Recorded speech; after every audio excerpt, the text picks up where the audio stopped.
খেলে হবে, সবাইকে হয়তো দাওয়াত করে খাওয়াতে হবে। এই বাড়িতে কোথায় কোথায় বেড়াতে গেলাম, কী কী করলাম সবই আজকের এই ভিডিওতে থাকছে। হ্যালো এভরিওয়ান, আসসালামু আলাইকুম। আপনারা সবাই কেমন আছেন? আলহামদুলিল্লাহ আমি অনেক বেশি ভালো আছি, আশা করছি আপনারাও অনেক বেশি ভালো আছেন। তো এই যে আজকে যাব আমার বড় ফুফু মেয়ের বাসায়। তো আমরা এখানে রেডি হয়ে গেছি। তো এখানে আব্বু রিক্সা ধরে দিচ্ছে আমাদেরকে, এরপর আমরা চলে আসি। তো আজকে কিন্তু বাসায় সবাই একসাথে হবে, মানে আমার ফুফুরা, কাজিনরা, ভাইয়ারা, দুলা ভাইরা সবাই একসাথে হবে। তো সবাই মিলে আজকে আমরা অনেক বেশি মজা করব। তো এখানে আমাদেরকে কিন্তু নাস্তা দিয়েছিল অনেক কিছু, নাস্তা খেয়ে সবাই মিলে আমরা বসে গল্প করতেছিলাম, বাচ্চারা বসে এখানে খেলতেছিল। তা আমি আবার হেঁটে হেঁটে সব কিছু দেখতেছিলাম। রান্না বান্নাও কিন্তু সব কিছু সেখানে শেষ।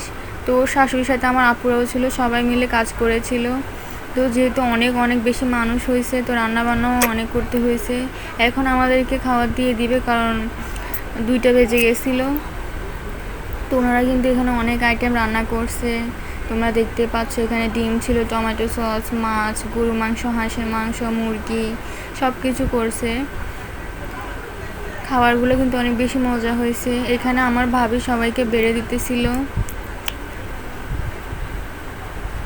সবাই ঈদের সময় যখন এভাবে একসাথে হয় কিন্তু অনেক মজা লাগে, সবাই অনেক বেশি মজা করি। খাওয়া দাওয়া শেষ করে এখানে সবার জন্য রসমালাই আর মিষ্টি নিয়ে আসে। তা আমি তো রসমালাইগুলো খাইনি, আমি শুধু একটা কালো মিষ্টি খেয়েছি। আর এই মিষ্টিটা কিন্তু একদম তাজা ছিল, খাইতে অনেক মজা লাগছে। এরপর আমরা চলে আসি বাইরে। বাইরে তোমরা দেখতে পাচ্ছ এখানে কিন্তু অনেক খোলামেলা জায়গা ছিল, সবাই এখানে হাঁটতেছিল, বসেছিল, গল্প করতেছিল। তো এইদিকে নাকি আমার আপুর শাশুড়ি অনেকগুলো তরকারি গাছ লাগাইছে। তো আমরা ওইখানে দেখার জন্য আমি আর আমার মেজো ফুফু চলে যাই, পরে বাকিরা সবাইও আসে গাছগুলো দেখার জন্য। আর এখানে গিয়ে তো আমরা পুরাই অবাক, উনি অনেকগুলা মরিচ গাছ লাগাইছে, আর ওনার মরিচে অনেকগুলো পেকে আছে, মানে অনেকগুলো মরিচ পেকে আছে, এগুলো নাকি সামনে উনি রোপণ করবে। এদিকে আবার বেগুন গাছও আছে, আরও কিছু সবজি গাছ ছিল। আর একটা মরিচ অনেক অনেক বড়, মানে মরিচগুলো অনেক বড় ছিল। তারপর আমরা বাসায় চলে আসি। তো রাতবেলায় আমি সবার জন্য এখানে নাস্তা হিসেবে ফ্রেঞ্চ ফ্রাই বানাই, আর বাবু এটা অনেক পছন্দ করছে। তো ফ্রেঞ্চ ফ্রাইগুলো কিন্তু অনেক মজা ছিল, অনেক গল্পটা আমি বানিয়ে ফেলেছিলাম। এরপর আমি দাওয়াতে আসি আমার আম্মুর চাচাতো বোনের শ্বশুর বাড়িতে। তো এখানে এসে তো আমি ওনাদের পুরো বাড়িটা আগে দেখতেছিলাম, আসলে অনেক আগে আসা হয়েছিল আর আসা হয় নাই। তো এখন দেখতেছি ওনারা এখানে ঘরও করে ফেলছে। আর ওনাদের এখানে সামনে অনেকগুলো লিচু গাছ ছিল, মাশাআল্লাহ অনেক লিচু ধরছে। আবার এদিকে আম গাছও ছিল। আর ওনারা কিন্তু বাড়িতে একাই থাকে, মানে আশপাশে আরও বাসা আছে, কিন্তু ওনারা নিজেদের বাড়িতে একাই থাকে। তো ওনার আর একটা জাল আছে, উনি নিচে থাকে আর আন্টি উপরে থাকে। তো আজকে কিন্তু আমরা সবাই একসাথে এখানে অনেক বেশি মজা করি। আমার নানা ছিল, মানে আমার নানার ভাই আর ওনার ওয়াইফ ছিল। বাবু কিন্তু এখানে অনেক বেশি মজা করে, কারণ ওর জন্য এখানে আরও একজন সঙ্গী চলে আসছে। তো এখনও বাবু থেকে অনেক ছোটো, জন্য শুয়ে শুয়ে দুষ্টামি করতেছিল। তো ও তো বাবুকে দেখে, মানে ও কী করতেছে এগুলো দেখে পুরাই অবাক। পরে আমাদেরকে খাবার দিয়ে দেয়, খাবার টাইম হয়ে যায়। ওনারাও কিন্তু অনেক আইটেম রান্না করে, এখানে ছিল করলা ভাজি, ডিম, তারপর সিমের বিচি, হাঁসের মাংস, ডাল, ভর্তা, মুরগি, সব কিছু রান্না করছে, সব কিছু অনেক বেশি মজা হয়েছে। খাওয়া দাওয়া শেষ করে এখানে ওনারাও রসমালাই দেয়, আর এই রসমালাইগুলো অনেক মিষ্টি ছিল, মানে মজা ছিল। পরে আমি ড্রেসটা চেঞ্জ করে ফেলি, কারণ অনেক বেশি গরম ছিল। তো একটু বসে আমরা আবার রেডি হয়ে যাই বাসা চলে আসার জন্য। এখানে সবাই একসাথে আমরা রেডি হয়ে বের হয়ে যাই, একসাথে এখানে বের হয়ে যাব, বাসায় চলে আসব। তো আমি আবার সব কিছু ঘুরে দেখতেছিলাম নিচে নেমে। আমি তোমাদেরকে একটু ঘুরিয়ে বাসাটা দেখাই দিতেছি। এই যে বাড়িটা অনেক সুন্দর করে করছে, ভিতরে অনেক খোলামেলা বাতাস, আর আমাদের বাসা কিন্তু অনেক ঠান্ডা ছিল। এদিকে আম্মু বাবুকে কোলে করে নিয়ে বের হয়ে যাচ্ছিল, সবার সাথে দেখা করে নিতেছিল। আর এই যে আমরা রিক্সায় উঠেছে বাসা চলে আসার জন্য। তো বাসায় এসে তো আমার অনেক কাজ ছিল, কারণ আমার ছোটো বোনেরা সবাইকে আম্মু দাওয়াত দিয়েছিল, ঈদের দাওয়াত আর কি। ওনাদের বাসায় তো আমরা গেছি, তো তোমরা যারা ব্লগ দেখছো তারা তো অবশ্যই দেখতে পাইছো। এখানে আম্মু ওনাদের জন্য মিষ্টি কুমড়া ভাজি করবে, এই জন্য মিষ্টি কুমড়াটা কেটে নিচ্ছে। আর এই মিষ্টি কুমড়া থেকে যে বীজগুলো আছে এগুলো কিন্তু চাইলে তোমরা হালকা টেলে খেতে পারো। এই বীজগুলো খেলে কিন্তু শরীরের জন্য নাকি অনেক বেশি উপকার, আমিও 1-2 বার খাইছিলাম। এগুলো কিন্তু বাজারেও বিক্রি করা হয় খাওয়ার জন্য। তো পরে আমি বাবুকে একটা দিয়েছিলাম, কিন্তু ফালাই দিছে কামড়ায়। মিষ্টি কুমড়াটা কিন্তু একদম ভিতরে লাল ছিল, মানে পাকা ছিল।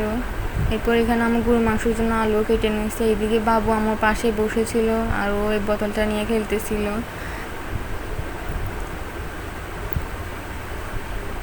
এখানে আমি আম্মুকে আগেই পেঁয়াজ, কাঁচামরিচ, টমেটো সব কিছু কেটে দিয়েছি।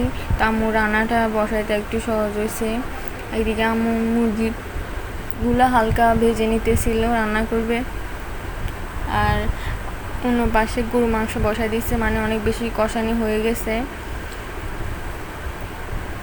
তো এখন আমি যে আলুগুলো আমি কেটে দিয়েছি এগুলো ধুয়ে গরু মাংসের মধ্যে দিয়ে দিব।